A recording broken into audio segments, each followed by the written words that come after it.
Here's a case study, 2730 Mesquite. This was the very first property that Jamie and I bought together in Houston. It's like the only appointment I think she's ever went on. And there's a reason why. That blue carpet, or you can't tell it's blue, it's in the bottom right corner. That carpet had been there for as long as blue. I don't know when blue was popular, maybe in the 70s, but that carpet had the stains on it throughout the 30, 40, 50 years that they had lived there. It was just disgusting. They had animals in there, dogs, and they didn't clean the floor at all. It was absolutely gross. It smelled worse. And Jamie was in there for about 5 minutes before she had to politely excuse herself to sit in the car while I locked up the deal, which I did, and we rehabbed it.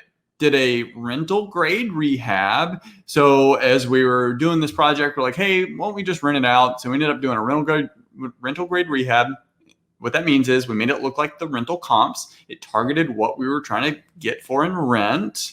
We rented it out, then we refinanced, and we held this property for about 3 years. Now with this property, it appreciated like crazy over the next 3 years, which meant taxes and insurance was now eating into our cash flow. But it went up in value a lot. So we sold it.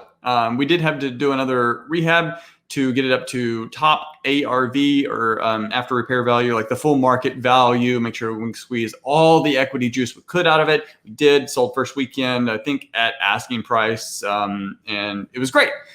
This is a little timeline of what it looked like over the years. At the top is when we bought it, middle when it was rented, and bottom is when it was all shiny for the new owners. So a quick rundown of the numbers is $85,000.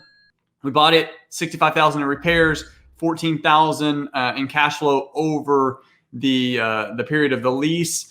Sold it for $237,000, giving us a gross profit of $100,000. Another case study. Bought it. This one we didn't have to do a lot to. I think it was like a HUD home. We got foreclosed on from another investor. But ultimately, we did a little rehab, rented it out, refinanced. Then same thing like the other one. Went up in value a lot, squeezed cash flow, so we sold it. And this is what the numbers look like. $80,000 purchase price, repairs, $36,000. The cash flow, almost $13,000. Sold it for $224,000, giving us a gross profit of $119,000. One other case study, 835 Forest Park. If the other two were home runs, this is more like a base hit or maybe a double. Again, we didn't have to do a lot of work into this one. We bought it, we replaced the flooring downstairs and probably some fixtures, but that's about it. And then rented out for a while. When the tenant moved out, we sold it. $103,000 purchase price, $15,000 repairs, cash flow, and only $5,000. Not much cash flow here because the tenant moved out early. They actually abandoned their lease. She gave us advance notice. She had an issue come up, a personal issue. So we're like, cool. Hey, just let us go in and sell it, and then once we sell it, your lease is done. Sold it $157,000, giving us $43,000 of gross profit. Not a bad deal. But here's the cool thing: if we would have flipped any of these properties, like the first two, those home runs, if we would have flipped them, we would have made about $30,000 each.